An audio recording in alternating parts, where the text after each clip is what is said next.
Final question, and that is, how often do you have to reflect on the fact that as governor of California, your job one each day is to wake up and ask about a rolling and growing death toll?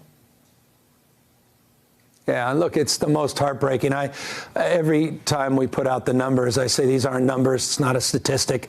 It's family. It's a life torn asunder, a life that is lost to this virus. And, you know, people can't even congregate for a funeral, can't even do the things you and I so often we take for granted. In that grieving, the rest of this crisis, those families that have lost their jobs, not just a loved one. So it's the hardest part about this. And it's why we have to be so vigilant moving forward, sober about data, statistics, health, not pressure, not political pressure, not protests.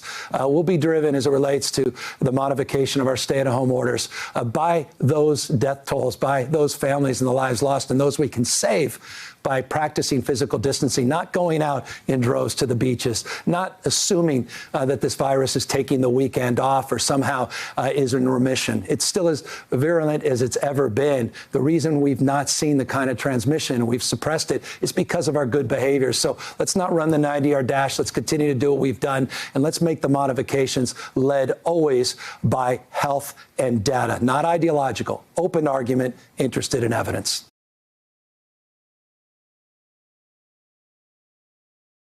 Hey there, I'm Chris Hayes from MSNBC. Thanks for watching MSNBC on YouTube. If you want to keep up to date with the videos we're putting out, you can click subscribe just below me or click over on this list to see lots of other great videos.